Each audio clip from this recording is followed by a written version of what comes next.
Nosso assunto hoje é síndrome da alienação parental. À primeira vista é um nome complicado, mas ao longo deste programa você vai descobrir que conhece alguém passando pelo problema ou até mesmo constatar que está enfrentando essa situação. A alienação parental atinge com consequências desastrosas filhos de pais separados e são as crianças as maiores vítimas. Vamos ouvir especialistas e envolvidos.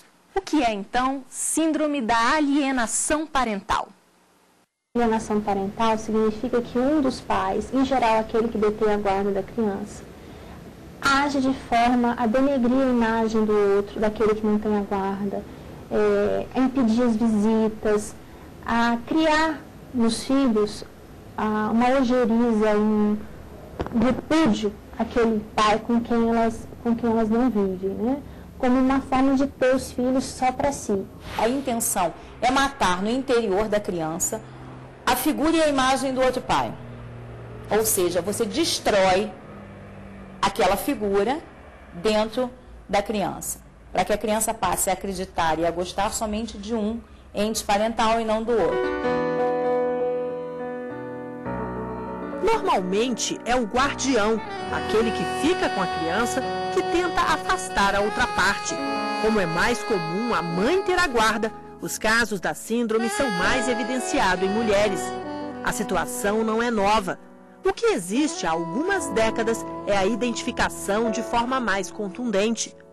O termo síndrome da alienação parental apareceu em 1985, criado pelo psiquiatra norte-americano Richard Gardner, que morreu em 2003.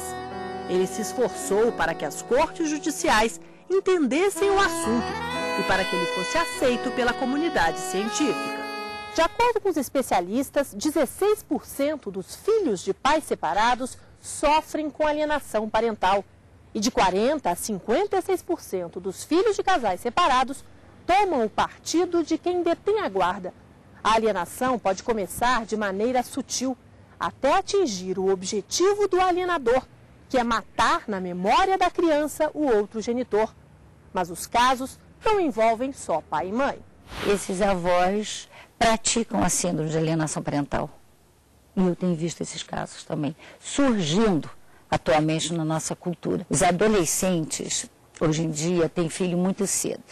Então, quem toma conta desses netos são os avós que estão numa fase, mais ou menos o que a gente chama da fase do síndrome vazio, em que os filhos vão embora de casa. Esses casais, se eles não têm um bom relacionamento, um bom casamento, o que eles vão fazer? Eles vão preencher o vazio entre eles com esse neto, com essa criança nova que está existindo e com o filho que não tem condições de cuidar. Então, muitas vezes, quando esse filho sai de casa, que se torna adulto e que quer partir para uma vida adulta, mesmo casando com outra pessoa, o que acontece? Esses avós praticam a síndrome de alienação parental. Mas como detectar o problema? Entre os sintomas na criança estão uma campanha para denegrir o genitor alienado e parentes sem demonstrar culpa, um apoio automático ao genitor alienador num conflito, a agressividade verbal ou física por motivos absurdos e não querer se encontrar com o genitor alienado. Um dos extremos para se conseguir alienação parental é a invenção de falsas memórias. Então, o que acontece? A mãe começa a colocar nas crianças e mesmo a produzir provas de abuso sexual, de maus tratos, de negligência por parte do outro genitor. Então, por exemplo, a criança vai na casa de um genitor, cai, está brincando de patinete, cai, e aquilo é considerado, olha, não, ele machucou.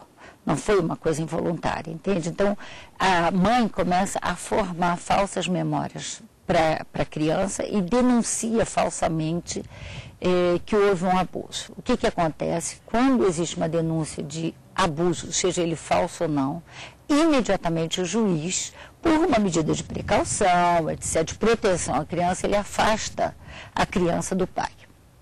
E essa criança tem, então, até que se regulamente tudo, passa algum tempo e ela pode visitar esse pai, mas sempre supervisionada, é uma visita supervisionada. Quando se procura um advogado, a situação já está caótica, de afastamento quase que completo. Né? É certo que a alienação vem em movimentos gradativos, né, de degraus, como uma escada. Então é importante que isso seja detectado muito no começo. Por quê? A gente já verificou hoje, principalmente, que existe um movimento de algumas mães, mas muito maior, de acusar o pai de abuso. A advogada orienta que, ao se observar a alienação parental, é preciso procurar a justiça e entrar com uma ação para regulamentar a convivência. A juíza Fernanda Xavier, da 3ª Vara de Família de Brasília, é categórica. Quem pratica a alienação parental não deve ter a guarda do filho, porque é prejudicial para a criança. Quando a gente está discutindo guarda, regulamentação de visita, nós temos um princípio que rege tudo isso, né? Que é o princípio do melhor interesse da criança. Não interessa o que o pai e a mãe querem, interessa o que é melhor para os filhos. Então nós vamos avaliar o que é melhor para o filho, não é ficar com aquele genitor que pratica alienação parental. Há 5 anos, a psicoterapeuta Marília Coure trabalha na identificação da alienação parental.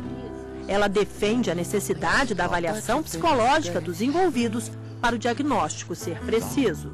Quando você faz essas entrevistas, são muitas, não são poucas não, tá? São muitas entrevistas. Muitas vezes você repete essas entrevistas com os genitores, existem questionários de avaliação, de personalidade, mesmo investigação da personalidade, eu sempre só faço mais com os genitores, mais com a família extensa, né, a gente também faz. E você pode muitas vezes ver no discurso dessas entrevistas, eu chamo individualmente ou em grupo, mas quando vem individualmente é um discurso preparado. As pessoas repetem ipsis literis, igual, sabe, um papagainho, as frases, as mesmas palavras, denunciando o outro genitor. Então aí você já tem algum pisca-alerta, né? A psicoterapeuta aponta as principais consequências da síndrome para as maiores vítimas, os filhos.